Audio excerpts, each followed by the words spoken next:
Thanks for being here. Subscribe to Cheating Stories Best, so you don't miss new stories. My wife, after a fair amount of marriage, said she wanted to sleep with another man. How did that turn out? Today's story has a similar plot. Enjoy watching it. Really, Dad, Mom is right. You really aren't. That's the last thing I heard from my daughter when I hung up. Oh, she tried sending me text messages over the next few days, but I just deleted them. There were even a couple of voicemails, but I deleted them after hearing the first couple of words. It was all the same. These were simply the words of my ex-wife spoken in my daughter's voice.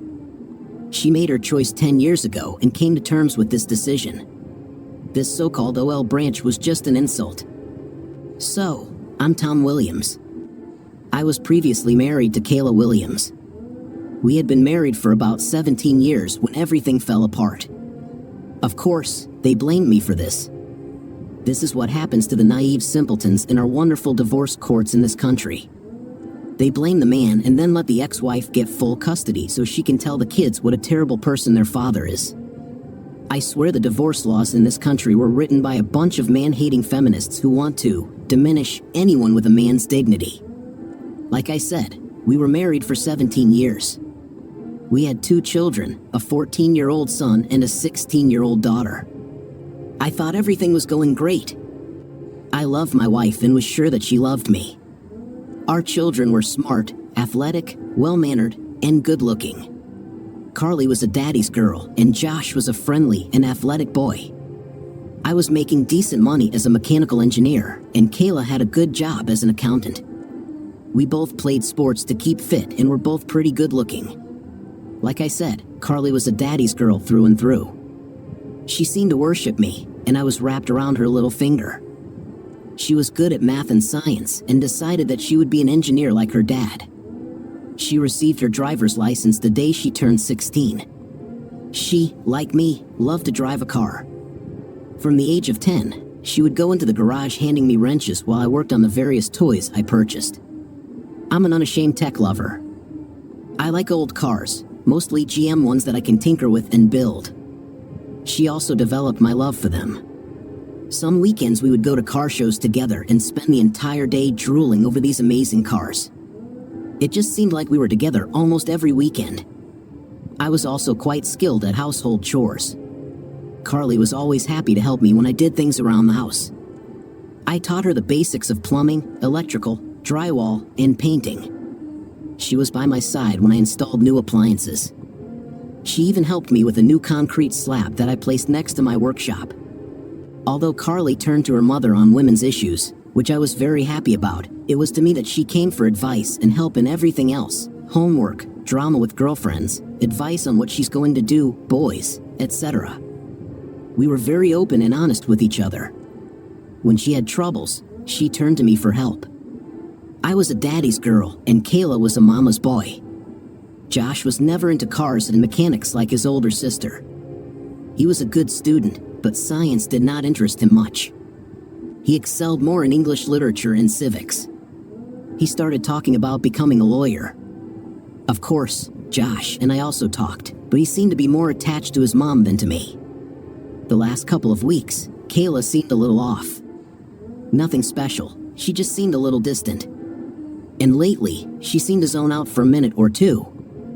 I asked her a couple of times if everything was okay, but she just brushed me off and ignored my concerns. Usually, I liked it when she told me off, but this was not the case. Again, nothing special, just a little off. It was Friday evening. I just returned home from work. It was 6 p.m., as it always was when I got home on a Friday night. I saw that Kayla, as usual, was already at home. I walked through the door and shouted that I was home, as always. Oddly enough, there were no smells of dinner being prepared. Also, Carly didn't come down and greet me. Of course, she is already a teenager, but she usually greets me if she is at home. She and Josh must still be hanging out with friends. Well, I put my briefcase in my office and went upstairs to change into more comfortable clothes for the evening.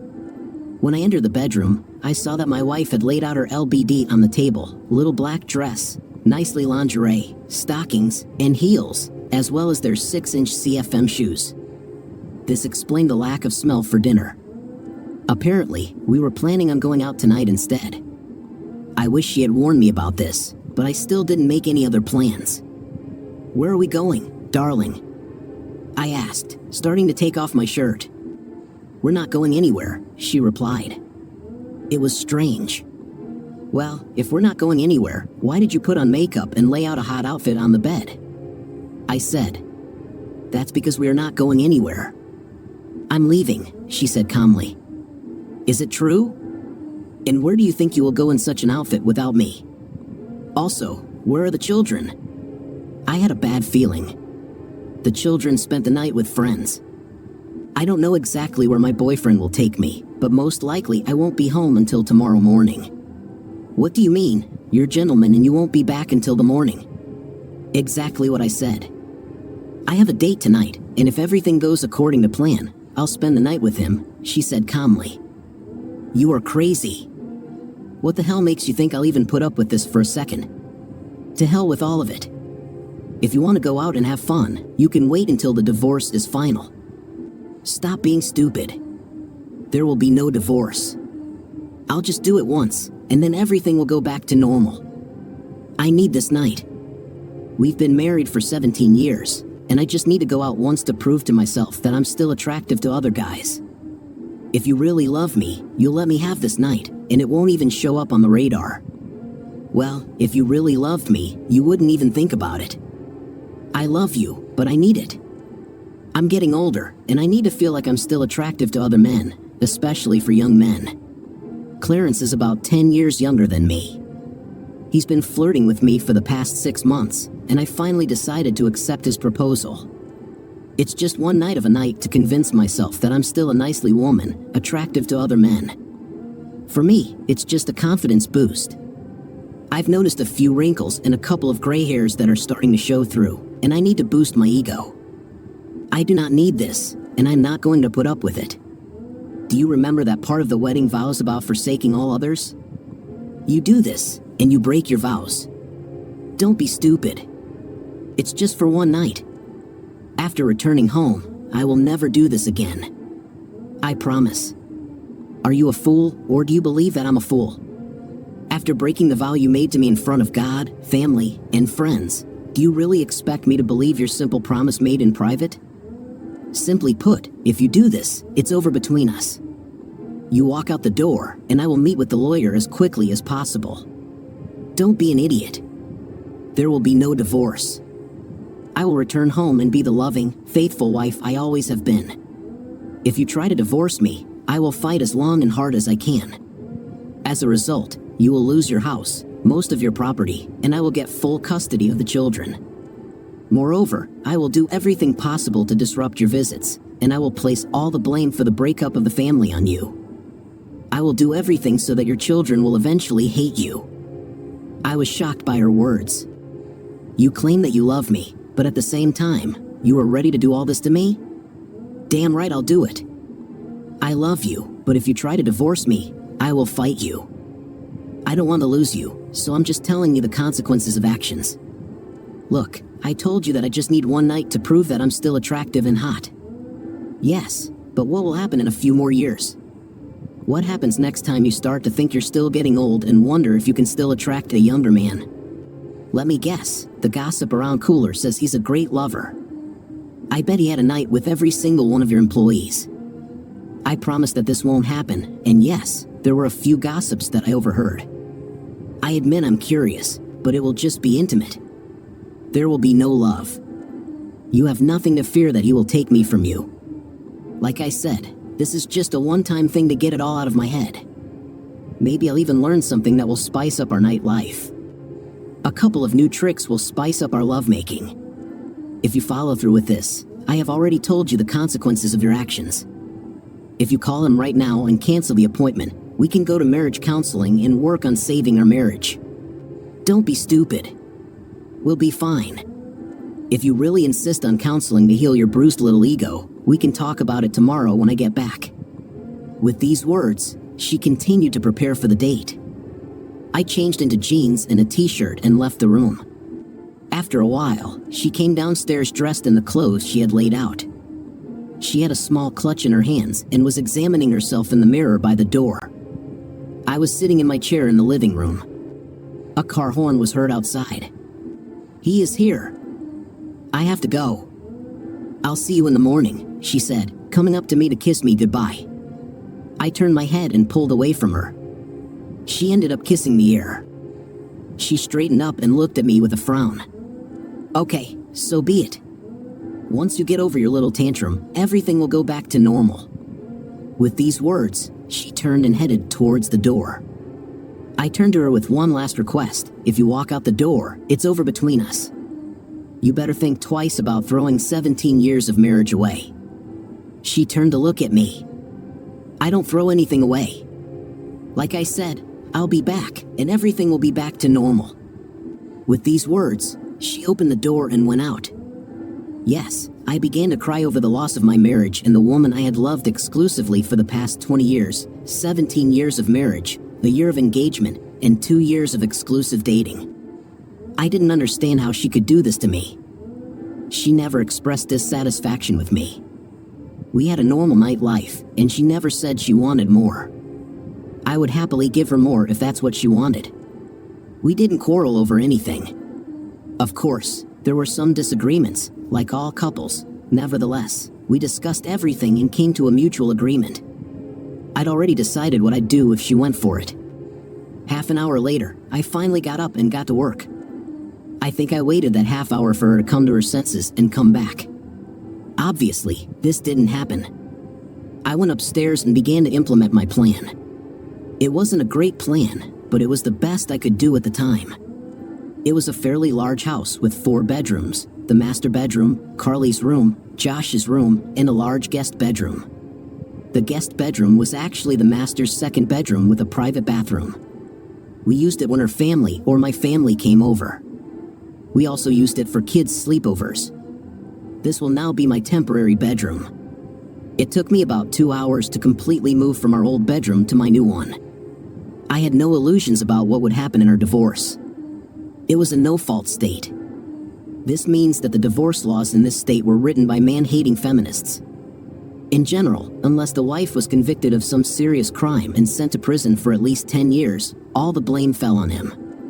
It didn't matter whether the husband was a completely innocent victim. The wife ended up getting the house, the children, alimony, maintenance, and the husband was left with all the bills. She gets a gold mine, and he gets a mine.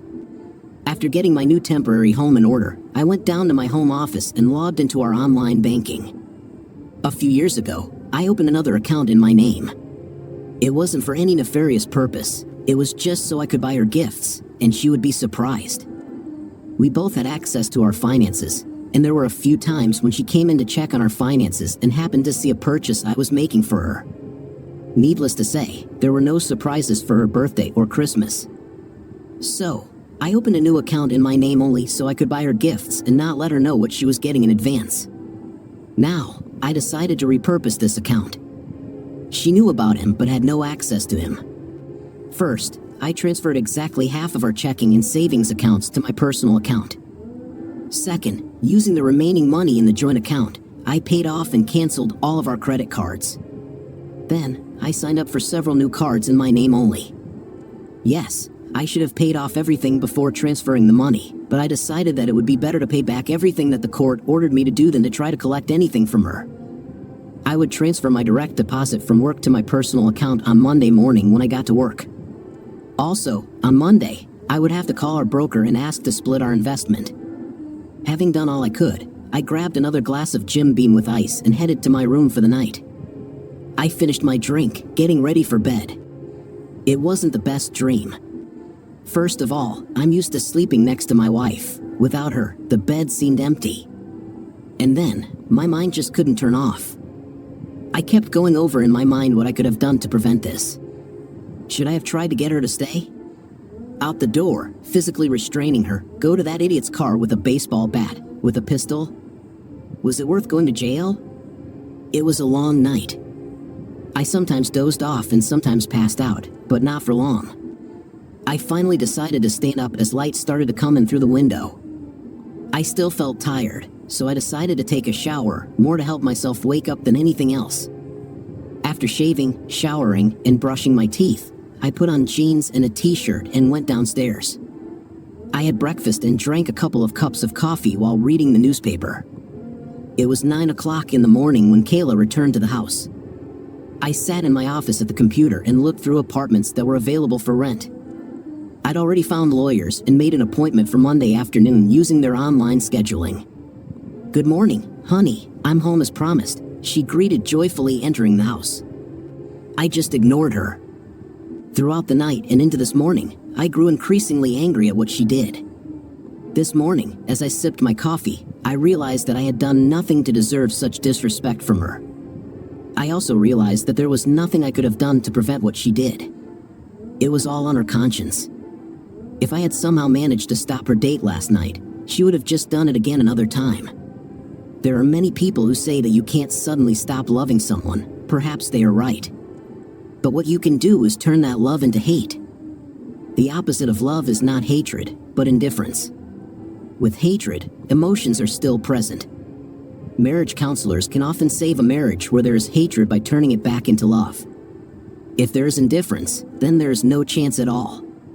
All the love I felt for my wife yesterday before I returned home has now turned into hatred. It was surprisingly easy to do. All I had to do was focus on the lack of respect she showed me. I then added her threats against me if I did not agree to this. Added to this was her disdain for my feelings. I had a few hours to focus on all this. "Cute, where are you?" "I'm home, just like I said." "I even cleaned myself up before coming to your house." Kayla heard her call as she walked around the house looking for me. "Oh, here you are," she said, opening the door to my office. "I'm back, and now everything can go back to normal." She came to my table. She walked around the table and extended her arms to hug and kiss me. I pushed her away. "Keep your dirty, sore lips away from me." Only God knows what they touched. Her eyes widened in shock. I'd never spoken to her like that in all the years we've known each other. I continued before she could think of an answer. "You need to go to the clinic and take a full set of tests for diseases. I want to see a notarized certificate from you before I let you get your dirty paws on me again. As for a night, I wouldn't have it with you for anything in the world." Too much, maybe. Did I care? No, I watched her expression change from shock to anger. I hoped that she would realize her actions and repent. "I see that you are still struggling with your bruised ego. I'm going to go up to our room and take a nap. I've had a long night and I want to get some rest. I hope you calm down and we can talk later. I expect a full apology for your rudeness this morning." With these words, she turned and left the room. I couldn't help but smile, anticipating her soon return, and I didn't have to be disappointed. "What the hell did you do?" I heard a cry when she returned. "Where are your clothes? Where are all your toiletries? What the hell are you doing?" She burst into my office. "What do you mean?" I asked calmly. "All my things are exactly where they are supposed to be." "What are you talking about?" "Your closet is empty, your drawers are empty, your place on the dressing table is empty." "What do you mean when you say everything is where it's supposed to be?" "As I said, my clothes hang neatly in my closet or are folded and stored in my dresser. My toiletries are neatly in their place in the bathroom." "This is wrong." "I just told you that your things are not in our bedroom," she exclaimed irritably. "Ah, now I understand your problem. You see, you still mistakenly think your bedroom is our bedroom. I just told you that all my stuff is where it belongs, in my bedroom." "Do you mean?" "Yes, I told you I wouldn't put up with this, so I moved out of your bedroom. I will live in my new bedroom until I find an apartment and move out." I thought about telling her about our finances, but screw it, let her figure it out on her own. Besides, there's no point in spoiling the surprise before I've taken care of the investment. Her eyes narrowed in irritation. "We'll discuss this later. I'm giving you a week to get over your little seizure, and then I expect you to move everything back, and we can get back to normal. Not until I have a notarized certificate that you are free from all diseases." I shot back, returning to the computer. I stayed in my office most of the day. The children returned home early in the morning. I briefly wondered how long it would take for them to realize there was a problem. I found several suitable apartments, filled out forms, and made an appointment for Tuesday to view them. Then I printed out our financial statements. I'll need them for the lawyer on Monday. Although I had no illusions about selling the house, I decided that determining its value might help settle the dispute. In theory, she would owe me half the value of the share. Wishful thinking, but still. I spent the rest of the day researching the divorce laws in our state. I understood that I would be, but at least I had to imagine how badly it would help me plan, if nothing else. "Daddy, dinner's ready," Carrie said, poking her head through the door. "Good, son, thank you." Kayla smiled brightly as I walked into the kitchen. It was obvious what her plan was: kill me with kindness and show me what I would lose if I didn't accept what she did. She gave it her all. She got dressed and put on her makeup. Her hair was styled in a style that I liked that day. She spent a lot of time in the kitchen preparing my favorite dish. When I entered the kitchen, she came up to me and handed me a glass of wine. "I poured you a glass of wine," she said, handing it to me and leaning in for a kiss. I saw the pain in her eyes as I pulled away from her.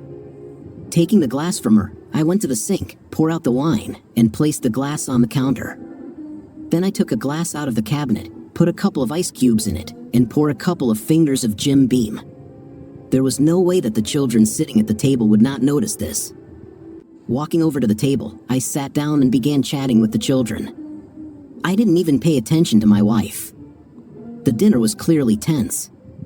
I kept up the conversation with the children as best I could, but it was very obvious that we had serious problems. It didn't help that I didn't even put anything on my plate, let alone eat anything. These dishes were my favorites, but I just passed the bowls and plates on without even looking at them. I just kept trying to start a conversation with the kids while sipping my drink. "Dad, aren't you going to eat something?" Josh finally asked. "No, not hungry," that was all I answered. After the most awkward dinner in the history of mankind, I simply stood up, filled my glass, and headed back to my office. I didn't even bother to help clear the table. About half an hour later, I turned off the computer, grabbed the keys to my pickup truck, and left the house to go to a nice quiet restaurant for dinner. After that, I went to the bar to have a couple of drinks. When I returned home, it was already quite late. I saw that the light was still on in Kayla's bedroom, so I closed the door to my room and made sure it was noisy enough for her to hear. I locked the bedroom door and then put a chair under the handle.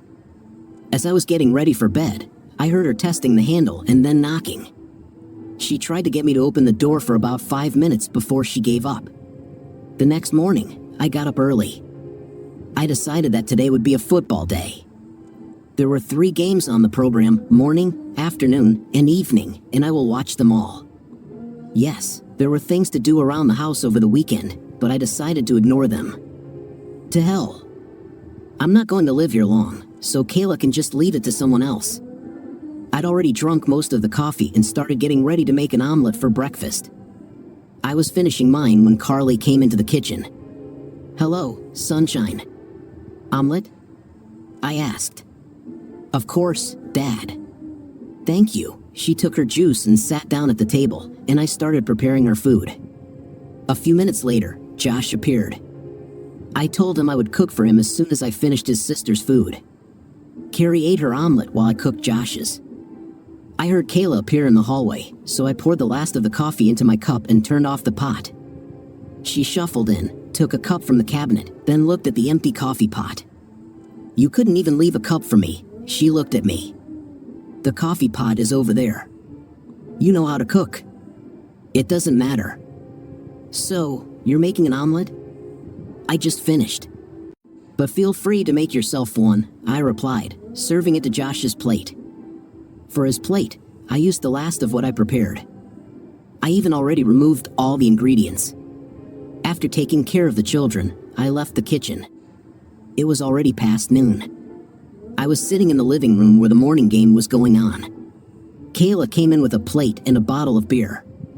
She placed everything on the coffee table in front of me. "I brought you lunch and beer so you don't miss a single game," she said cheerfully.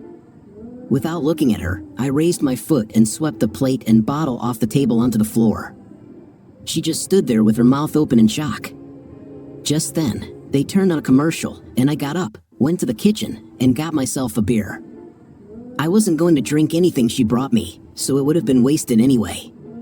No, I didn't clean up after myself. She brought it in unnecessarily, so she could clean it herself. I didn't care if it stained the carpet. I didn't intend to live here long anyway. We need to discuss this, Kayla began. Shut up. The game has begun, I replied. For God's sake, you need to do something about your attitude. The children have already noticed. They will definitely notice. I'm sure they'll still notice when I move out. Oh, come to your senses. You're not moving out, and there won't be a divorce, she insisted quickly, leaving. It started around noon. At least they were kind enough to wait until the break. Carly and Josh entered the room together. They sat down on the sofa facing me. Dad, what's going on between you and Mom? Carly began. Well, now you can know. Your mother and I are getting a divorce. This has nothing to do with any of you. We both love you. This is just between me and your mother. But why? Josh asked. Because your mother did something that I cannot accept. She did it even after I told her how I felt about it, but she did it anyway. She didn't regret it one bit. You mean when she went on a date on Friday night? Carly asked. You know about it? I was really surprised. Well, yes. Mom told us you weren't happy about it, so you know that she cheated on me then? No, I haven't changed. She said she told you in advance, so it wasn't cheating. She didn't sneak behind your back to do it, and that was the only time she ever did something like that, Josh explained. Yes, Dad, besides, this was just one night out of the 20 years you had been dating and married, she said. If you really loved her, you would just let her have the night and move on with her life, Carly added. To be honest, I was stunned. What also hurt me was that my daddy's girl didn't even bother to understand my position. She sided with her mother and didn't even want to listen to my point of view. Is it true? How about if she really loved me? She wouldn't even think about having an intimate with anyone else. Come on, Dad, it only happened once, and she promised she would never do it again. Okay, then let's discuss her promises. A little over 17 years ago, she made a solemn vow to me. She made this vow in front of God, our families, and friends. She vowed to leave everyone else. There were no exceptions to this oath. The duration of this oath was limited until death do us part. In case you haven't noticed, none of us died. If she could so easily break a solemn oath made in public, how can I trust the promises she makes to me in private? Yes, but you also vowed to be with her in good times and bad, Josh, who was thinking about becoming a lawyer, said. I hope he does it much better, right? The problem is that your mother breaking her oath broke the contract and released me from the oath. Well, we just don't understand why you would destroy your family over one single night, Carly asked. Why do you say that I am destroying the family? Why am I being accused of what she did? Mom is not going to leave. She wants to put this behind her and move on with her life. You're the one who goes away and makes such a big deal out of everything. If you leave, you will break the family, Carly insisted. After this, the situation did not improve. I tried to explain my position, but they didn't listen. They didn't care about my opinion, not even a little. Kayla had spent the last day filling their heads with her ideas. All they knew was that Mom had done something that she really needed to do, and Dad didn't love her or the kids enough to accept her needs. She convinced them that Daddy's little man's ego had caused him to abandon them all and destroy the family. Dad is to blame for not being able to give Mom one little tiny thing that she really needed for her happiness. Instead, Dad decided to make everyone suffer because of his stubbornness. In fact, it was just one night out of their 20 years of marriage. Seriously, what is one night out of 7,305 nights, which is 20 years with 365 days the year plus one extra day and 5 leap years? They eventually left when it became clear that I was not going to agree with their position. I was able to watch the rest of the game in peace. As the game was ending, I smelled the aromas of dinner being prepared. Obviously, this was another one of my favorite dishes. While waiting for the evening game, I just sat and watched the post-game show. Time was running out. The start of the game was supposed to take place in 20 minutes. Josh came and said dinner was ready. I just stood up, grabbed the keys to my truck, and headed out the door. "Where are you going? Is dinner being set on the table yet?" Josh asked. "I'm going to the sports bar to watch the game, and I'll have something to eat there," I answered. But Mom did.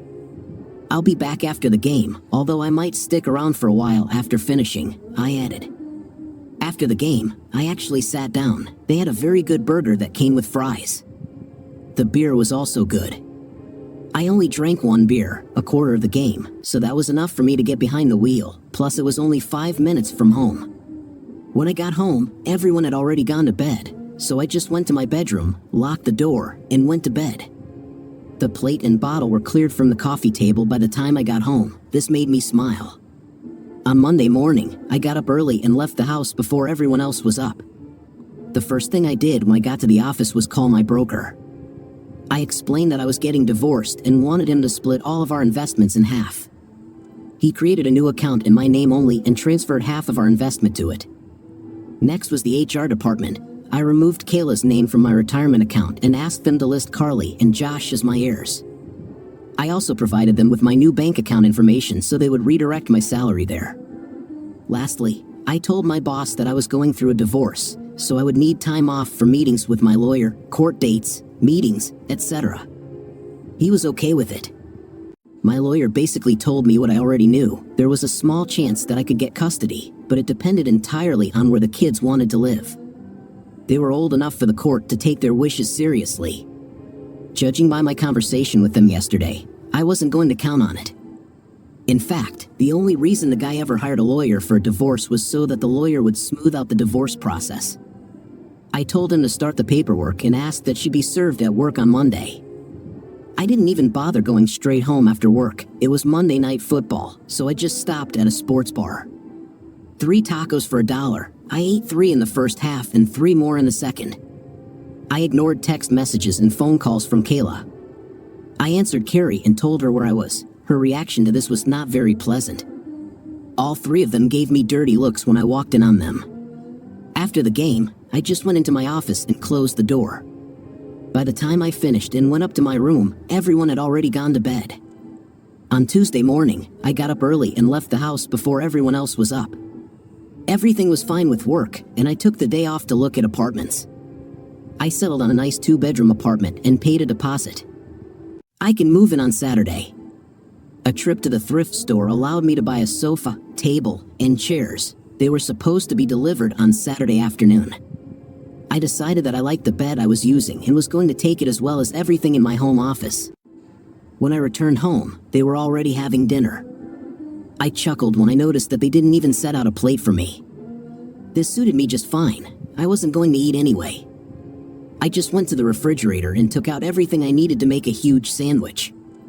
After making a sandwich, I grabbed a bag of chips and a beer and then headed to my office. "God, Dad, why are you such an..." Carly exclaimed as she entered my office. "Well, Carly, to put it simply, your mother cheated on me. She had no respect for me at all, and then she threw it in my face. I'm not going to put up with this." I explained very clearly what would happen if she agreed to this. She did this even though she knew what would happen. You can't seriously destroy your family because of this. Come on, this means nothing. It was just a night. Carly, someday you will get married. Think about how you would feel if your husband told you one evening that he had a date with a younger, more beautiful woman and was going to spend the night with her. Well, I'm sure I wouldn't like it very much, but if he promised to come back to me and it was just this one time, I'd hope I love him enough to get through it. Besides, if he told me about it first, it wouldn't look like he was cheating. Yeah, certainly. Do me one favor. When you get married, look your fiancé straight in the eyes when you say your vows. When you look into his loving eyes and come to the phrase about leaving everyone else, imagine how the love in those eyes turns into complete devastation when you tell him that you are leaving to have an intim with another man. With these words, I turned my back to her and went back to work. There was an ambush on Wednesday evening when I returned from work. Both sets of parents were there. People often make fun of their father-in-law, but I actually got along very well with her parents. They accepted me into their family as the son they never had. Charles, her father, was a technology geek like me. His only problem was that he liked Fords. Okay, he had extremely poor taste in cars, but I could ignore that. He had a '69 Mustang Fastback that was in pristine condition. Yes, I also got along very well with my parents. We weren't one of those dysfunctional families where kids grow up hating their parents. They have always been very loving and supportive of me. Of course, there were disagreements, and they were never shy about telling me when they thought I was wrong about something. Sometimes we just had to agree that we disagreed about something. So I entered the house and saw that the ambush had already been prepared. I was a little puzzled. I understood why her parents were there. Obviously, they would be on her side. After all, she is their daughter. But what confused me was that my own parents were there. It would seem that this would be counterproductive for her. My parents would agree with me and be on my side. If she was trying to get me to accept her infidelity, why would she invite someone who wasn't on her side and who would argue that I was right to divorce her cheating fifth place? As you can probably guess, it took me a few more minutes to figure this out. "Tom," Charles began his speech, "I want you to know that May and I are very disappointed in what Kayla did. But at the same time, we think that you are overreacting to this. Yes, she went and had a night with another man, and it was extremely disrespectful to you, especially the way she did it. However, it was just one mistake. You two have been together for a total of 20 years. You have 2 wonderful children. Think about it all. Of course, you will be able to survive this little incident. You don't have to destroy your family over a small mistake." A small mistake? Seriously, it was no small mistake. It was not by chance that she tripped, it was a planned event. They probably planned it at least a week in advance. She then ambushes me just an hour before she leaves, giving me no chance to fight her.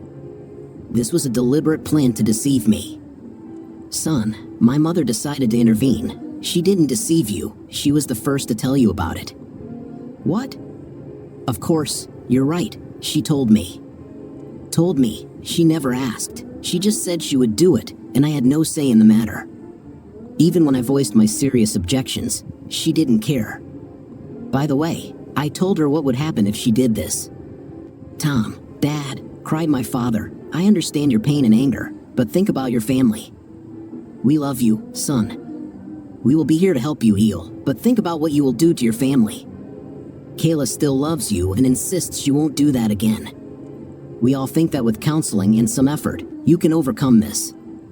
Tearing a family apart is not an option. We raised you to be a good person. You need to be responsible and support your family. Don't engage in actions that will ultimately harm your relationship with your family. Consider your mother and me. These are our grandchildren, and we will do everything necessary to maintain our relationship with them." I just stood there, completely stunned. My parents were really on her side. They actually told me that I should ignore her infidelity. I couldn't stand it anymore. Turning around, I left the room and headed to my bedroom. Kayla tried to follow me, but I closed the door in her face. Within 10 minutes, I had changed into jeans, a casual shirt, and boots. I didn't say a word as I walked through the living room and out the front door. They were still sitting there, trying to talk to me as I passed by. I didn't even pay attention to them. I just walked out the door, got in my pickup truck, and drove to the sports bar for dinner and a few beers. Luckily, the house was quiet and dark when I returned about 4 hours later. Thursday and Friday passed in the same spirit. I completely ignored Kayla, and my kids were still mad at me. I was surprised that Kayla had not yet noticed that the credit cards no longer worked. I was sure that when she went shopping on Saturday, she would understand this. It was Friday evening. I had been home for about an hour. I sat in my office, sorting through things and deciding what exactly I would take tomorrow and what later. Kayla opened the door and walked in.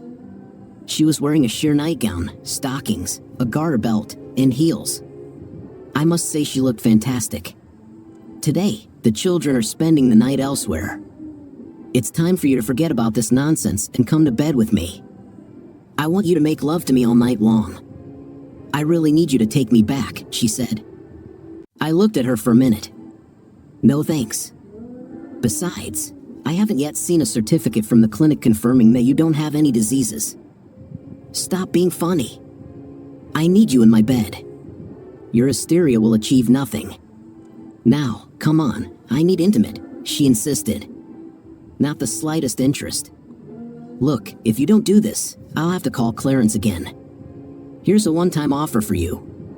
Damn it, it was a one-time thing, but if you're going to keep rejecting me, then you're the one pushing me back to someone else. Have fun. Let me know if you bring him here so I can leave. The smoke was practically coming out of her ears and nose as she ran out of the room. It took a few minutes to clear. About half an hour later, I heard the front door slam. She practically burned her tires as she sped down the street. Taking advantage of the fact that the house was empty, I collected a few things. I took the bed apart and loaded it into the pickup, along with most of my clothes. Today, I will sleep on the sofa in my office. After loading everything I wanted to take with me into the pickup, I poured myself a Jim Beam with ice and relaxed. The couch wasn't the most comfortable I've slept on, but that was okay. Early the next morning, I was at the rental office and received the key to the apartment.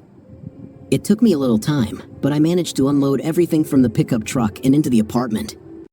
Luckily, a couple of friendly neighbors helped me out. When I returned, no one was home yet, so the neighbor's teenage son helped me load the desk and office furniture. The computer, printer, and accessories went into the cabin. I looked around the living room and thought, to hell with everything, I'll take the chair too. It's surprising that either no one returned home until the evening or no one bothered to look into my office or spare bedroom. It's surprising that they didn't notice the chair was missing. It was early evening when my phone rang. Seeing that it was my daughter, I answered. Dad, where are you? I'm home, honey. No, not at home. Your office is cleaned, the bed and dresser in the spare bedroom are gone, and your chair is missing from the living room. Besides, I looked everywhere, and you weren't here. Plus, your pickup is missing. You're right, I'm not there. I'm home. I don't live there anymore. For now, I have moved into an apartment. Maybe after the divorce, I will buy myself another house, but for now, this will suffice. God, Dad, I can't believe you're being such an idiot. I thought you loved us. I love you, sweet. I have always loved and will always love, but not enough to stay where I'm not wanted. You're leaving us, you abandoned us, and are destroying the family. It was your mother who destroyed the family. I told her what would happen if she went on this date, but she did it anyway. But she thought you loved her enough to get through it. And I thought she loved me enough not to do that. Amazing, doesn't matter. Then she hung up. Yes, the divorce was a nightmare. She fought it to the end. Consultations she wanted me to pay. I refused. I argued that if she needed it, then she should pay for it. This was one of the few arguments I won. What a waste of time. The consultant didn't really like me. I think it had to do with the fact that I told her that I was ordered to attend class, but the judge didn't say anything about me actually having to participate. I endured all 12 sessions before the consultant finally gave up. She fought about literally everything that worthless, funny poster in the garage that she absolutely despised. Suddenly she simply couldn't live without it. The Bud Light, I accidentally left it in the office. She hated it, but it had been on my desk since college. It became the centerpiece around which she would remodel the office. Yes, it was complete nonsense. She only did this to make the divorce as difficult as possible for me. All this time, she made sure that I saw the children as little as possible. Finally, the judge granted the request for divorce. I had to continue paying half of the mortgage. The house, of course, remained with her. Child support was $2,000 a month, but I was able to visit the children every Wednesday night and every weekend.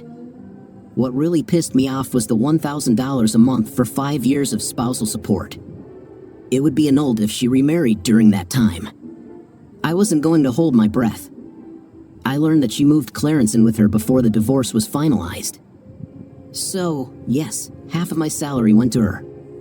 I cashed out some of my investments and bought a small house that was in dire need of renovation. At least I got it cheap. This is even on a 14-acre lot. Luckily, I was able to move all my tools out of the garage a week after I moved out. I refused to even discuss them. I had most of them before we met. When she pressed, I started talking about all her jewelry, expensive clothes, and shoes. The house had electricity, gas, and running water. There was a roof, but the walls stood. That was enough for me. I moved into the house and started working on it in the evenings and weekends. Visits? Yes, I was entitled to visits. I actually visited several times. It was a disaster. Kayla did everything she could to stop me. The children were busy. They went for the weekend with friends. Funny how it was always on my weekend, not hers. Oh, Kayla has dance practice on Wednesday. Josh has an important test on Thursday and needs to study. The few times I was able to visit the children on Wednesday evenings, they were hostile towards me. They still blamed me for everything, even if I explained my point of view to them. When the opposition literally keeps them captive all the time and I only occasionally have an hour or two, it's a losing battle. After the third time, they directly told me that they did not want to see me anymore. Yes, I could force them, but what's the point? Forcing them to see me would only cause more resentment. I sent them gift cards and letters on their birthdays and Christmas. All of them were returned unopened. I continued to send my monthly checks. I saw them being cashed, but never heard a word. High school graduation? I guess they graduated from high school, but I haven't heard anything about it. I sent a certified letter informing them of the college funds I had arranged for them. In response, I heard no thank you. Kayla basically turned my children against me, just like she promised. I focused on work, home, and only that. I didn't go out or do anything. It's amazing how much money you can save by doing this. As if all this wasn't enough. "Hi, Mom," I said when she answered the phone. "Volume, how are you doing?" she answered cheerfully. As good as could be expected. "Anyway, I haven't heard anything about Thanksgiving. Are you hosting it again this year?" There was silence on the other end. "Mother? Are you still there?" I asked. "Oh, well, it's a little awkward. Yes, we are going, but Kayla, her parents, and children will come to the party. She will also bring a new man into her life. We just felt that having you here would be too awkward for everyone. After all, the kids are still mad at you for abandoning them, and you being with Kayla and her new man will just make everyone too tense." "Seriously, Mom? You're giving up your own son for Thanksgiving and inviting my ex-wife and her boyfriend instead?" "Well, we want to maintain a close relationship with our grandchildren. Besides, it's your fault. You should have worked to keep your family together, not tear it apart. How about coming to our place on Christmas Eve? Your father and I will spend Christmas Day at Kayla's house, but we can celebrate it with you the day before." "It doesn't matter," I muttered, ending the conversation. I spent Christmas Eve at home, watching Die Hard and ignoring numerous calls and text messages from my mom asking where I was. I wasn't in a festive mood. I was just looking at the packages I sent to my kids. A week ago yesterday, they were returned to my doorstep.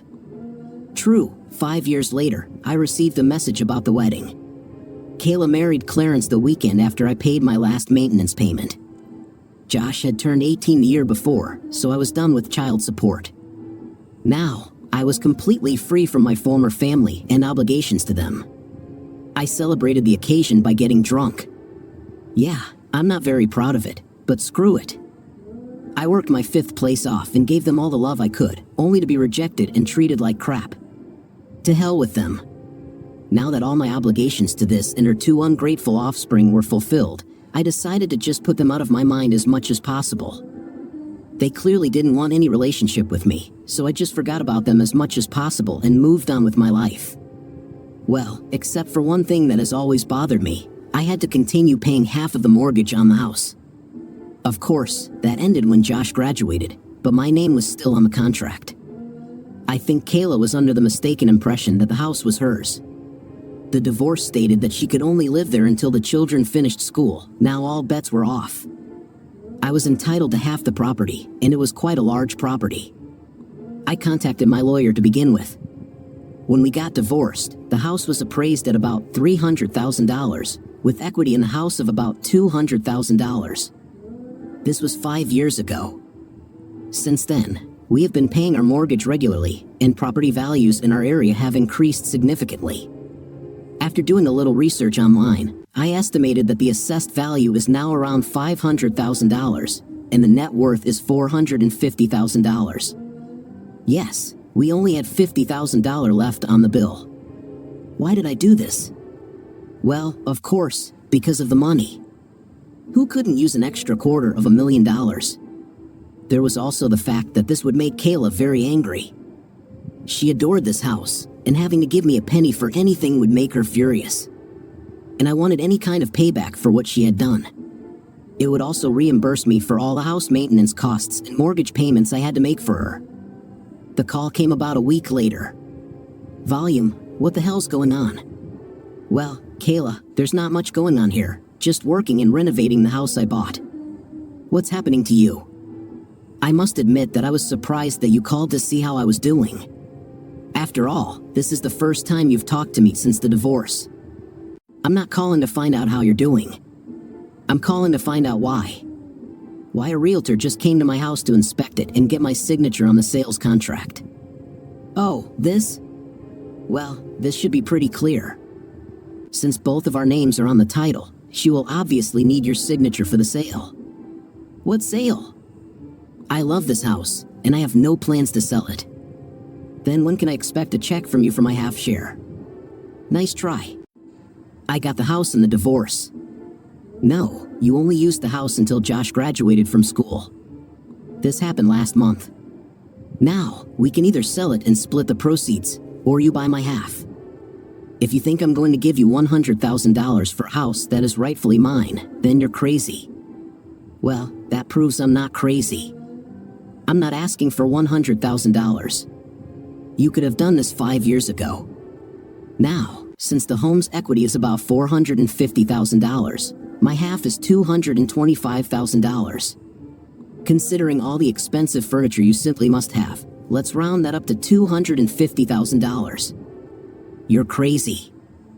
I won't give you a cent, she shouted, hanging up. Yes, I laughed after she hung up. Yes, my lawyer got her cut, but it was worth it to see her face a couple of months later when the judge ruled in my favor. I even managed to convince the judge to make her pay the legal fees, as well as my lawyer, for taking her to court for something that should have been settled out of court. The house was valued at more than I expected, taking into account the cost of furniture. In the end, they bought me instead of selling me. I later found out that they were mainly using Clarence's money. This ended up biting him in the 5th place, but more on that later. I managed to get the house in order. I even built a decent-sized workshop behind the house. I picked up an old 1972 Chevrolet pickup that was in poor condition. I was only interested in the chassis, the rest would have been replaced. Anyway, over the last year, I have taken it apart, cleaned it, and completely repainted it. Once the paint and bodywork were done, it was time to work on the chassis. The rear differential was still good, but I still rebuilt it. It had to withstand the power that I was going to put through it. The transmission is a 4-speed manual Borg-Warner T10. It was a quick thing. I decided to have some fun with the engine. It would be just a toy, not for everyday driving. A 427 big block engine, I managed to find it on the internet at a spare parts warehouse. I bought it and ordered delivery. Once it arrived, I placed it on the stand and began taking it apart. I had to send it to a machine shop to have the cylinders, connecting rods, and cam board. New forged crankshaft, pistons, 10:1, great heavy cam. I milled and polished the heads, then installed the dual spring valves, and then a supercharger to bring everything to mind. Yes, I would probably drive through more gas stations than tire shops, and yes, I would end up driving through very few gas stations. I chromed the valve covers, polished the aluminum on the supercharger, and used steel braided hoses. Opening the hood almost required sunglasses. The first time I went out on the road, I almost crashed into it. I was driving on the highway and decided to give it gas. Big mistake. The rear tires instantly lost traction, and I barely managed to stay in a straight line before I could let off the gas.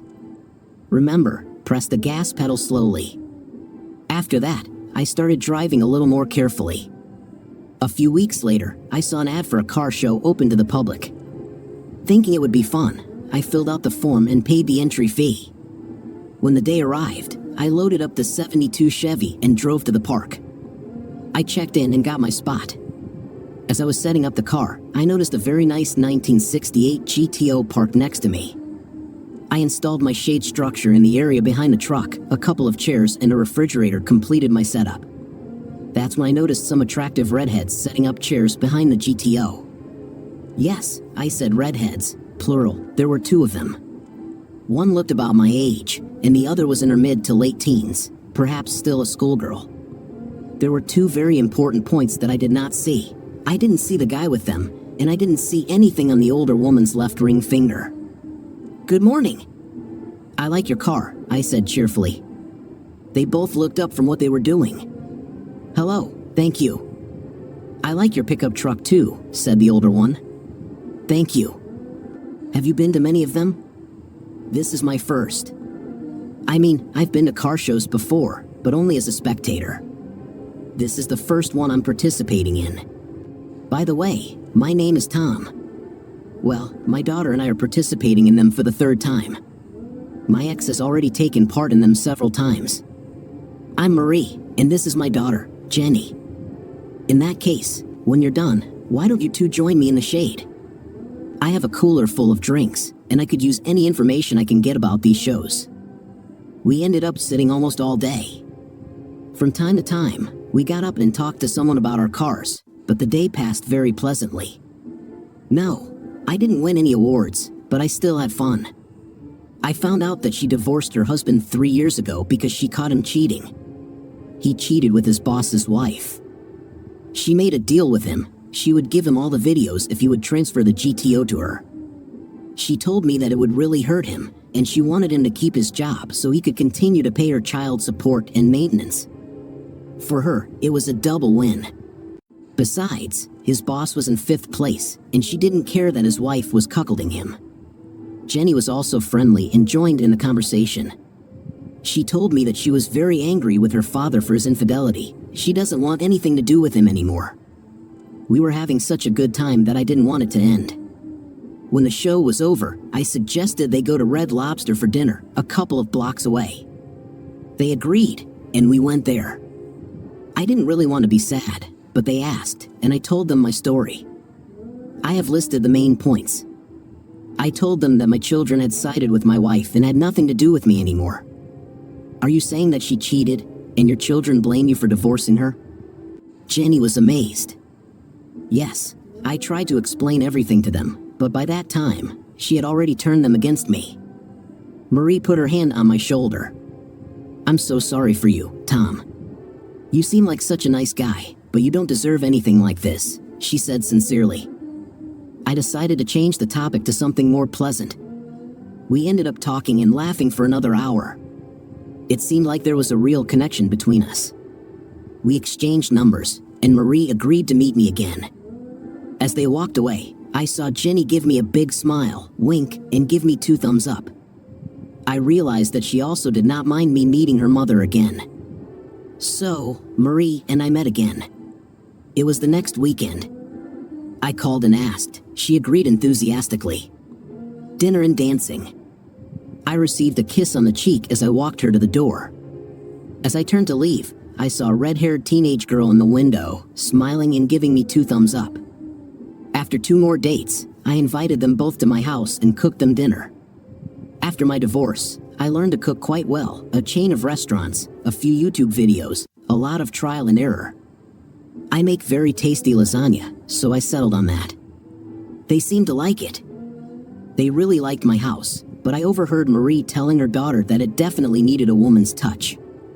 I wouldn't argue if asked. The following weekend, I was invited to their home. Marie cooked in a way that put my feeble attempts to shame. Even Kayla wasn't as good as Marie. I couldn't help it. I know it's rude, but I just couldn't stop eating. In the end, I had to apologize to them for making myself look like a pig. They just laughed and asked why I was apologizing. That was the biggest compliment you could give to a woman who loves to cook, she told me. She told me that Jenny was almost as good as her. This happened 2 weekends later. I invited Marie to dinner and then to a dance club. We had been dancing for some time when a slow song started playing. We clung to each other, swaying to the beat of the music. A few weeks ago, we had already moved on to some pretty heated kissing. She leaned over and whispered in my ear, "Take me home." To be honest, I was surprised. I thought we were having a great time, but now she wanted to go home. I pulled back to look at her. She must have seen the look on my face and started giggling. "Oh, you stupid man, I meant take me to your house." "Oh, well, then luckily I had a regular pickup and not a 72. I'm not sure I would have been able to keep the tires on the road if I had driven the 72 home. We made love. We ended up doing this 3 times before we fell asleep. I made her breakfast before taking her home." I received another double thumbs up from the red-haired teenager in the window. A few months later, I asked, and she responded. It was a simple ceremony in the presence of a judge. They moved into my house right after the wedding. Jenny even started calling me daddy. Life was wonderful. Yes, there were disagreements. Yes, Jenny and I had our differences too. She was still a teenager, and I was an authority figure. Sometimes I had to say no. Still, she respected me, and her mother loved me as much as I loved her. An unexpected call came about a year later. It was a number I didn't recognize. "Hello?" I said, picking up the phone. "Hi, Daddy," said an excited female voice on the other end of the line. "Carly?" "Yes, Daddy, it's me, and I have great news." "Is it true?" "I'm very pleased to hear from you," I replied. It was really nice to hear her. Maybe she wanted to improve the relationship. "I'm getting married." "That's great, honey." "I'm so happy for you.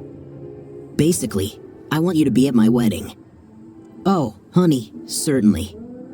For a father, it is one of the greatest honors to walk his daughter down the aisle. And I also organized a wedding fund for you. "Oh, no, Clarence is paying for the wedding, and he will walk me down the aisle. Also, since it would be very awkward for you and your mother to sit together, you will not sit in the first pew. But I really want you to be there." "Clarence? Is this the one your mother cheated on me with? Did she really marry this piece of—" "Listen, Dad, I'm trying to rebuild my relationship, and I wanted to reach out and invite you to my wedding.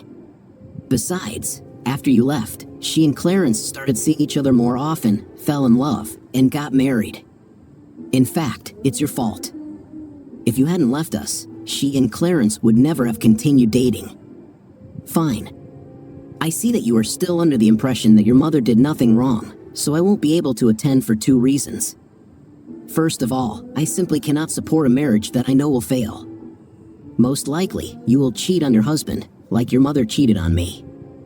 If he's anything I'd approve of, he'll kick your 5th place to the curb as soon as he finds out. Secondly, you just stole my father's last great honor and gave it to this scumbag who deliberately seduced a married woman. This once again shows what a shallow, egocentric you have become. Okay, if you continue to be like this, then don't expect to ever see your grandchildren. If you raise them to be like you, I still don't want anything to do with them." "Really, Dad?" "Mom is right, you really aren't, and that was the last thing I heard from my daughter when I hung up. Well, here are the chances of a relationship with my ex-daughter-in-law, only slightly more powerful than stock. And I didn't even notice how Jenny sneaked around the corner and took my phone. I didn't even know she was home. I was so angry at my father. I tried to reach him, but he has the audacity to talk to me like that. It is his fault that our family fell apart. I tried to be nice and invite him to my wedding, and he just threw everything in my face. I hoped that he would finally take responsibility for what he did to our family. Looking down, I saw that my phone was ringing. I didn't recognize the number, but there were a lot of calls like this when planning a wedding. "Hello? Hi, is this Carly Williams?" "Yes, can I help you?" "Yes, you can. You can stop calling my dad and being nicely to him. He's the best person I've ever known, and he doesn't deserve someone as stupid and spoiled as you calling him to remind him that you're a pathetic excuse for humanity. I swear, you and your family are a waste of air to breathe. Who the hell are you?" "My name is Jenny Williams. I'm your sister. My mother married your ex-father, and he adopted me.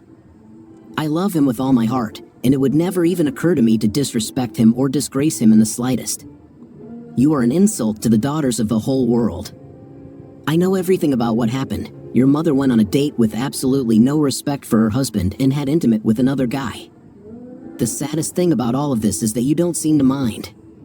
Let me tell you, my biological father cheated on my mom. She threw him to the curb without hesitation. You can be sure that if my mom ever cheated on my dad, I would help my dad take her 5th place out with the rest of the trash. Yes, even though he is not my biological father, he is the most decent, caring, compassionate person I have ever met. I'm thinking of sending your mother a card, thanking her for being such a big fool for letting him go. If it weren't for her extreme stupidity, he wouldn't be my father now. Oh, and you can also tell your grandparents that they have another granddaughter, but I have no desire to maintain any relationship with anyone so vile as to reject his own son for a cheater and her treacherous offspring. There's one more thing you can do for me. When you say your joke vows, look into your husband's eyes and think about when he decides to cheat on you. When he actually cheats on you, call me and tell me about it so I can laugh at you. You have a shitty life, sis, she said before hanging up. I stared at the phone in shock. First of all, I was surprised to hear that my father got married. You'd think he'd at least send his kids an invitation. Secondly, I found out that I now also have a younger sister. A strange thought came into my head. I couldn't help but think that she was a lot like me before Mom told Josh and me about Dad leaving and going to destroy the family over one small thing. At first, I thought that Dad must have had a very good reason for this and decided that maybe I could live with him instead of Mom. But then Mom explained how she felt and that she just needed this little thing to rejuvenate herself. After all, it was just one short period of time compared to how long they had been together. Besides, Mom was willing to stay together and work things out. It was Dad who acted like a pig and refused to even try. It was Dad who left. He was the one who separated them. I couldn't believe how rudely she treated me.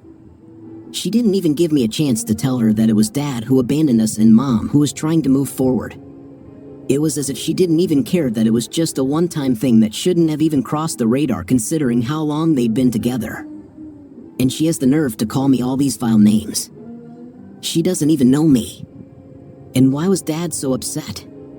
Of course, Clarence was going to walk me down the aisle. After all, he has been by my side for the past few years. I haven't even talked to my dad since Josh and I told him how angry we were about him leaving. Additionally, Clarence paid almost $220,000 for my wedding. I couldn't even imagine how many pennies my father could save for my wedding. Would it be enough? Half an hour later, when my mother and both grandmothers arrived, I was still upset about these phone calls. They went shopping. Mom immediately noticed my mood. Honey, what happened? I told your dad about the wedding and asked him to come. After all, I am his only daughter, and I thought he would want to be at my wedding, hoping that maybe this would be something we could build on and maybe start a relationship again. Oh, that's great! Grandma Williams exclaimed. Will he be there? We haven't heard from him since he called about Thanksgiving a few years ago. I sighed. No, he got angry when I told him that Clarence would walk me down the aisle, and I thought it would be too awkward for him to sit in the front pew with Mom and Clarence. Oh, this is very bad. I thought that he had already overcome his piggish stubbornness.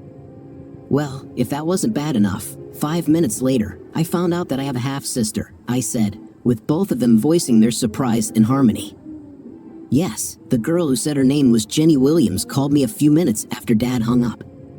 Apparently, Dad married her mom and adopted her. She wasn't very helpful on the phone. Actually, the nicest thing she said was that she wanted to thank my mom for being stupid. Otherwise, she wouldn't have such a great dad. I recounted both telephone conversations to them. They were shocked by the harshness coming from Dad and Jenny. Tom got married, but we weren't invited to the wedding. He didn't even tell us about it. Do I have another granddaughter? Grandma Williams whispered to herself. Finally, my wedding day arrived. I thought briefly about what my father said and was momentarily sad that he wouldn't be there on my special day. Well, I turned to him, and he rejected me. I shrugged it off. It was a happy day, after all. I married a man I truly loved, for the person with whom I will spend the rest of my life. Clarence beamed with happiness as he took my hand, and we began to walk down the aisle to the music of the wedding march. I was overjoyed, looking at all my friends and relatives, Both my grandparents were there. Josh was one of Bobby's best men. Everyone was here to celebrate my special day. Tears of joy appeared in my eyes. I looked forward and saw my Bobby smiling at me, standing in front of the priest. As we walked past my mother, I saw her beaming with pride. Tears of joy also flowed down her cheeks. Clarence lifted my veil, kissed me on the cheek, and said, "Congratulations, baby."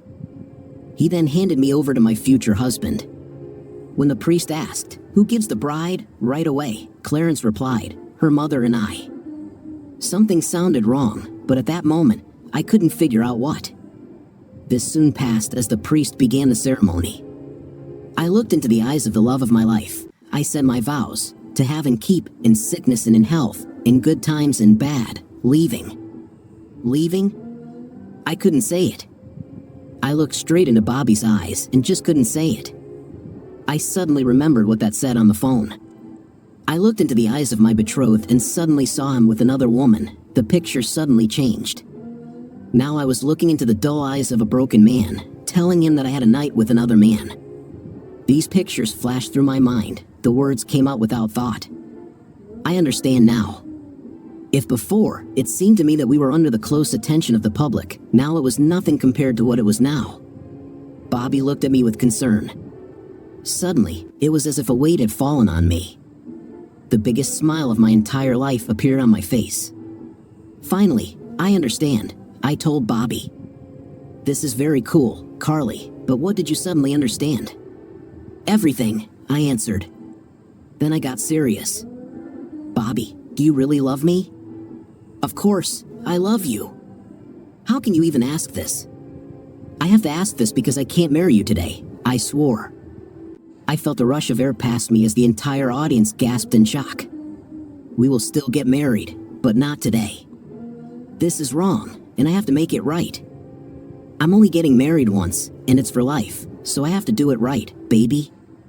What happened, Bobby? I love you with everything I have. I'm going to marry you. I'll explain everything to you, and you'll understand, but we need to go and start fixing everything. We will postpone everything to another day and play our wedding our way. You won't leave me at the altar, will you? Not a chance. In fact, you should come with me, I said to the guests. I truly regret this, but I just can't go through with it today. We are not canceling our wedding, we are just postponing it. We will let you all know when we set a new date.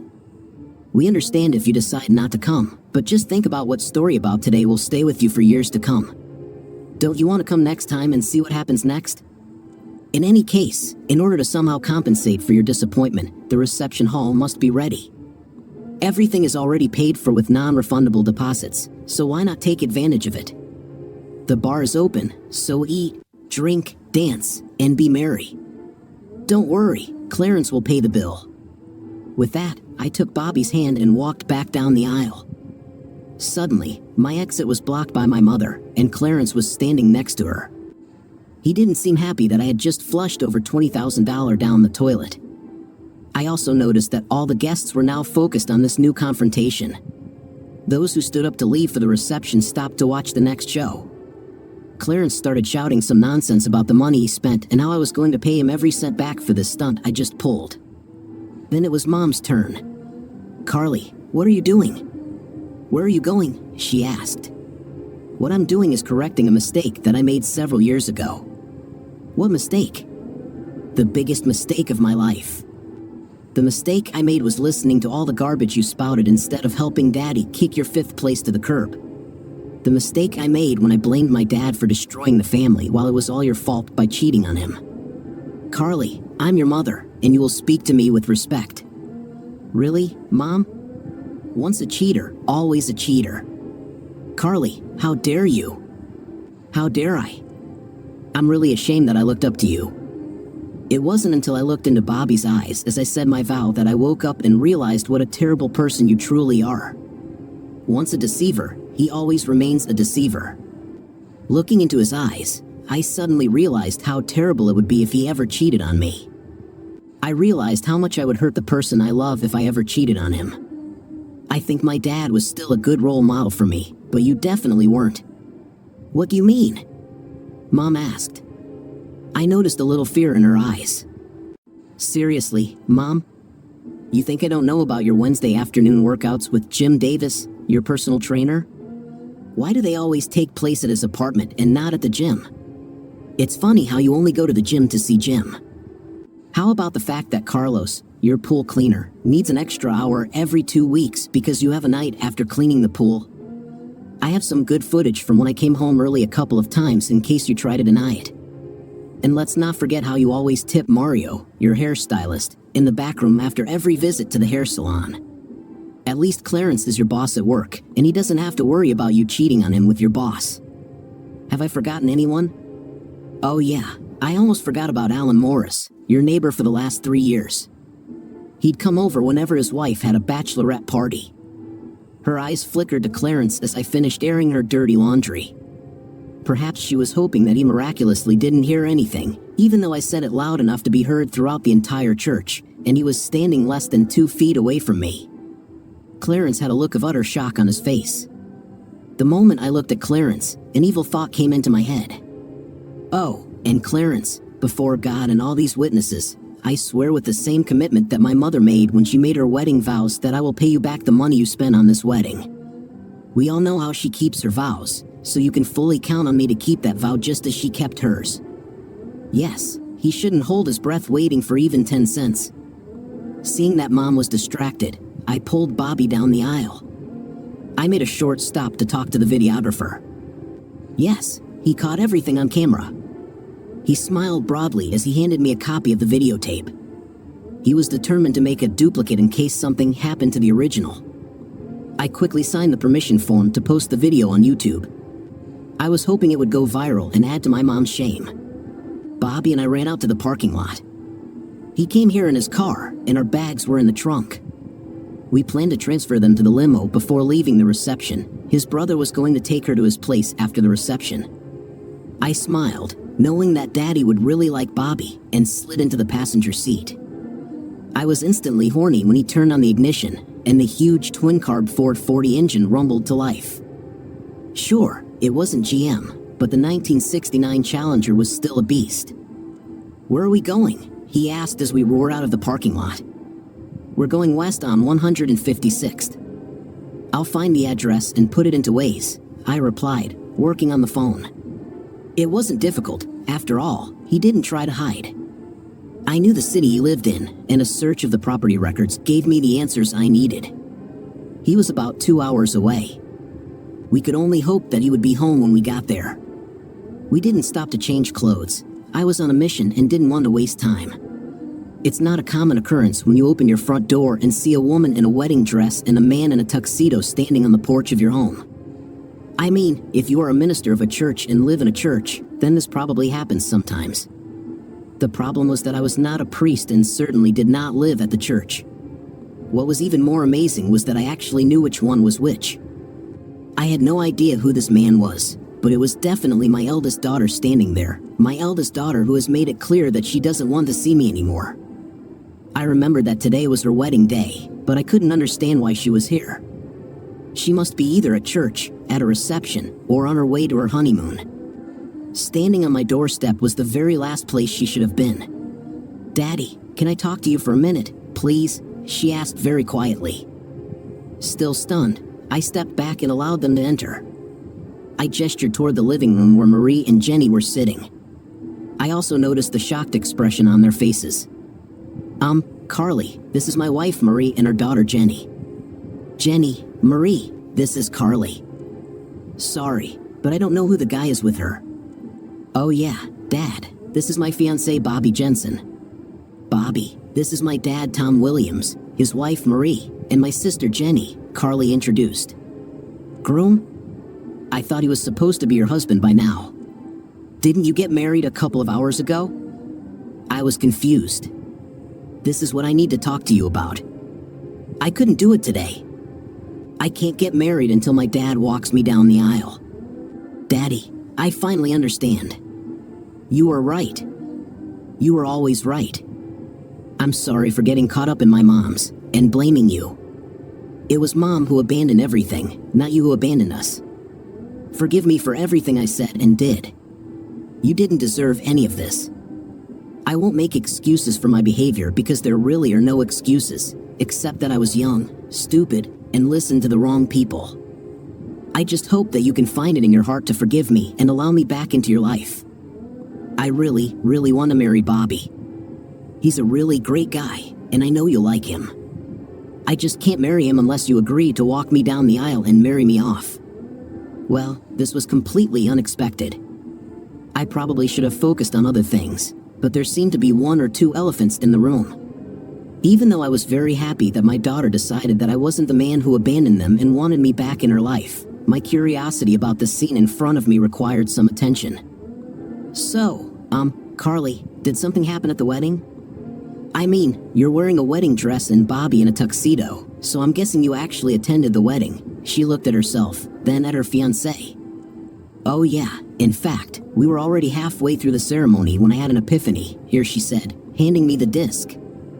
Maybe you should watch it while Bobby and I change into regular clothes. Bobby ran to the car and grabbed his suitcase while Marie walked Carly to the bedroom where they could change. While this was happening, I set up a video player connected to the big screen in the living room. Once Carly and Bobby were busy, Marie came back and sat next to me, and I pressed the play button on the remote. It all started as a normal wedding ceremony. The groomsmen walked the bridesmaids down the aisle and then separated at the altar. Bobby came in with the priest, ring bearer, then flower girl. Finally, Clarence walked Carly down the aisle. Everything was pretty typical until Carly started saying her vows. Even this was normal to some extent. Suddenly, she seemed to have trouble speaking. She seemed stuck on one word. She made it. I can't believe she actually did it and that it really hurt her that much, Jenny whispered to herself. I was about to ask her what she was talking about when Carly stopped saying the vow and changed everything. We watched the video of her stopping the wedding and then confronting her mom. I was shocked by her revelations. Apparently, her infidelities became more frequent after she married Clarence. By the time the video ended, Carly and Bobby had changed their clothes and returned to the living room. I just couldn't get through it. I looked into Bobby's eyes and knew how much it would hurt him if I did to him the same way Mom did to you. I finally understood what it really means to leave everyone else, and that my mother broke this oath. Then I realized how much she had dishonored you, and that I had dishonored you by marrying without giving you the place of honor that you deserved. How can I make such solemn vows in a ceremony where 2 of the most dishonorable men I know take pride of place? How can these vows have any real meaning if they don't involve the noblest man I know? I realized that if I truly wanted these vows to have meaning, then it would be my dad, the man who truly taught me values and integrity, who would walk me down the aisle. I decided that when I married Bobby, it should be you, not Mom and Clarence. Carly was silent for a minute, then smiled and looked at Jenny. Besides, I need my little sister to be one of my bridesmaids. It was your kick in the 5th place that woke me up. I remembered what you said to me when I looked into Bobby's eyes trying to say the vow. How can I get married if you don't stand by my side? This was very important. We talked for several more hours. I didn't know that Jenny got Carly's phone number from my phone right after I left for my studio. After calling Carly that day, she went to her room and, a few minutes later, she called Carly from her phone. It was getting late, so I asked them to stay in the guest bedroom for the night. Carly received several more calls throughout the evening. She ignored calls from Clarence and Kayla, but several of her friends also called her. It seems that some of the guests accepted her offer to have fun at Clarence's expense. He tried to cancel the appointment, but it was too late to get the money back. By the time he got to the reception venue, there were already several dozen people taking advantage of the open bar. The food was also already being prepared, and all the waiters, bartenders, and DJ were already in place and working. Clarence finally gave in, grabbed a drink, and moved to a table in the corner to drown his sorrows. Josh sent her a video he took on his phone when his mom came over to talk to Clarence. Looks like things didn't go very well. Clarence shouted a lot. Insulting words took up most of the conversation. It looks like this relationship will soon end, Josh said. He was able to cancel his plane and resort reservations, but was charged a 20% penalty for late cancellations. Since Carly and Bobby had already taken time off from work to go on their honeymoon, they stayed with us for the entire week. I reconnected with the daughter I thought I had lost. I also met Bobby. He's a great guy with strong moral values. The relationship was a little strained at first because the only things he had heard about me were the lies my ex-wife, son, and daughter told him. Well, not exactly a lie, but rather an embellishment of the truth that painted me as a bad guy who abandoned his family. There were also several important facts that were left out of these conversations. After the truth began to emerge, he began to warm up to me. This helped when I showed him my workshop and my latest projects. Although he preferred classic Dodges, we both appreciated each other's cars. Hey, we're both tech geeks. At least he wasn't one of those weaklings who drives an automatic. His Challenger had a manual transmission. Around midweek, a new wedding date was set. It was supposed to take place in the same place on the same weekend a year later. This time, I will pay for her and walk her down the aisle. In addition, Marie was called upon to help with the wedding. Yes, Jenny was going to be a bridesmaid too. Carly and Bobby called everyone in the wedding party and gave them the latest news. Well, everyone except Kayla and Clarence. Over the next few months, Carly and I worked hard to repair our relationship. Bobby and I also got to know each other better. We attended several car shows, driving Marie's GTO, my 72 pickup, Bobby's Challenger, and even got Jenny to enter the 74 Firebird I bought for her. Carly and Bobby would come and spend a couple of days with us a couple of times a month. Even Josh showed up a few times. It was more difficult with him because he was always closer to his mother than to me, but we restored part of our relationship. I think he did it more for Carly than for me, but I'll accept it. Besides, he always had some news from home. By the way, things weren't going well for Kayla and Clarence. Clarence moved out and filed for divorce. The good news for Kayla was that Clarence filed not because of adultery, but because of irreconcilable differences. This meant that the harsh penalties provided for in the marriage contract would not apply. He applied in such a way as to get it over with quickly and without a fight. The good news for Clarence was that he had a prenuptial agreement. The marriage contract stated that all property that he owned before marriage was not subject to division.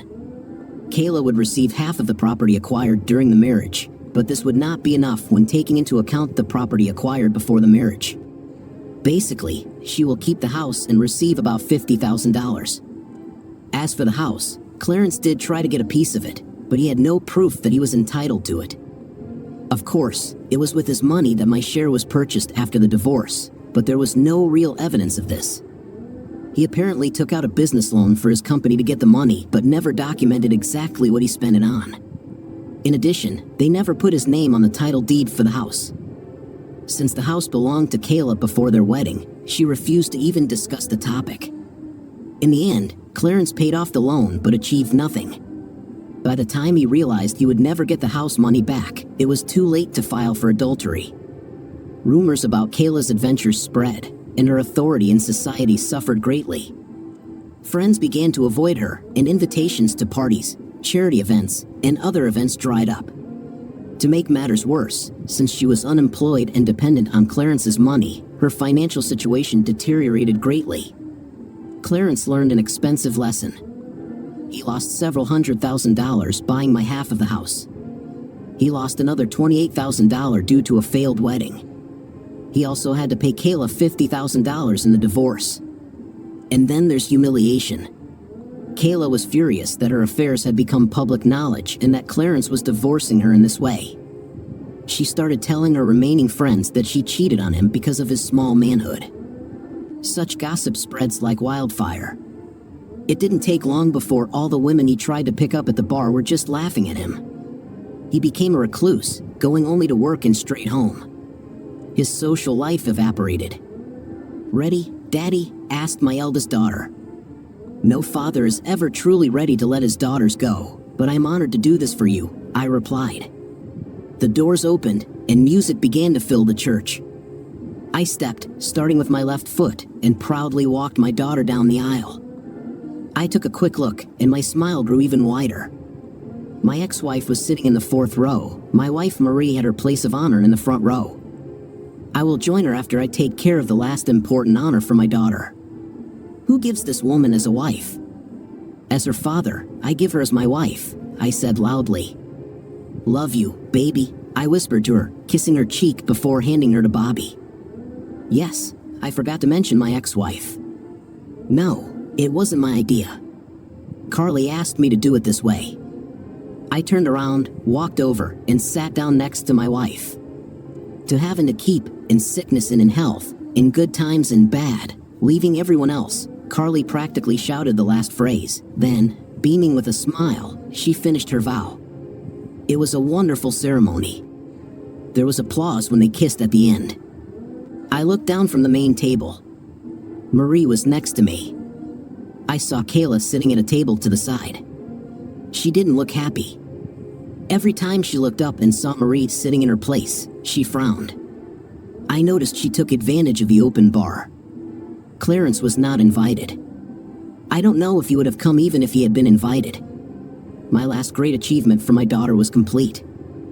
I walked her down the aisle, got her married, made a beautiful toast to the newly married couple, danced the father-daughter dance with my daughter, and then danced with my wife while my daughter danced with her husband and his parents. To the second song, my duties were completed. I was sitting at the table next to my wife. My youngest daughter was dancing with one of those guys who was vying for her attention. Sorry, Marie, isn't it? Can I borrow your husband for this dance? I heard my wife's familiar voice behind me. Marie, and I turned to face my ex-wife. Marie looked at her for a moment before answering. Just remember to return him to where you took him. I trust you, but I don't trust her not to do something stupid. I brought Kayla to the floor. They started playing a slow song. I wouldn't be surprised if she asked for that very purpose. I tried to keep my distance and not pull her towards me. We danced a little before she spoke. You should have given me that one night. We should have put it behind us and carried on with our lives as usual. Today, we were supposed to be alone, and you shouldn't have left that evening. You should have known me better, not to think that I wouldn't mind you cheating on me. No matter how many times you do it, I didn't cheat. I told you this before I did it. I didn't sneak behind your back. Whether you told me or not doesn't matter. The fact that you had intimate with someone else is cheating. Besides, I never gave you permission. I told you not to do it, but you did it anyway. I never wanted this. I only wanted one night, and then we could be together forever. You know that you are the only man I have ever loved. There was never the slightest love for him. Besides, the night wasn't that good. He was selfish and not even as big as you. Then why did you marry him? Because you divorced me, of course. I didn't love him, but I liked him. After you left, I didn't want to be alone. I thought I could love him, but I couldn't forget you. I did all this to you because I was angry that you left me. I still loved you, but you didn't even want to talk to me after that one night. I knew you were all I needed, and I would never date another man again. So why did you cheat on him? Because he was a loser in bed. I thought I could train him, but he refused to listen to any advice. When I couldn't take it anymore, I found a couple of other guys who could actually bring me pleasure. I had no idea Carly knew anything about this.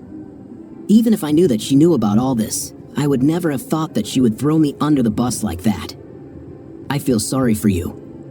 We had a truly wonderful marriage, but you left it for one night of mediocre night. I think there is no chance. I couldn't stop laughing, not just no, but hell no. First of all, even if I weren't married now, what you did by turning my children on me killed any possibility of us ever getting back together. Now, I'm married again to the woman I love, and I have another daughter who I love too. The best I can offer is courtesy when we are in the same place and at any events with our children and grandchildren. Fortunately, the song ended soon. I didn't talk to her again that evening. She couldn't afford to pay the mortgage on the house, so she ended up selling it and moving into a small apartment. She got enough money from the house to live on if she was careful. From time to time, she dated friends, but as far as I know, she never had any other relationships. Clarence ended up living alone too. Carly and Bobby had a long, loving marriage. They had 3 children, 2 boys, and 1 girl. Josh ended up marrying a nice girl too. They had 2 daughters. As far as I know, neither of them cheated on the other. There are those who believe that I should have taken revenge on Kayla and Clarence. I couldn't really do them any harm without going to jail or getting hit back. I decided to just move forward and live my life as best I could. As they say, the best revenge is a life well lived. I did so and let karma deal with the rest. Karma is a Clarence and Kayla didn't get burned, but they didn't escape unscathed either. No, I have nothing to do with this, but I still feel good. I have my wife, my daughter, and my other 2 children in my life again. I am surrounded by people who love me. I have a good life. Ready, Daddy? Asked my daughter. No father is truly ready to let his daughters go, but I'm honored to do this for you, I replied. The doors opened, and music began to fill the church. I stepped, starting with my left foot, and proudly began to walk my daughter down the aisle. My wife took her place of honor in the front row and smiled widely. I joined her after taking care of the last important honor for my daughter. Don't worry, Dad. Today, I will go through this. I talked to Carly, and I'll do it right the first time, Jenny assured me. What do you think of our story today? I thought the story was very interesting. It was engaging enough, exciting enough, and not boring. What's your opinion? Write in the comments. Until new videos,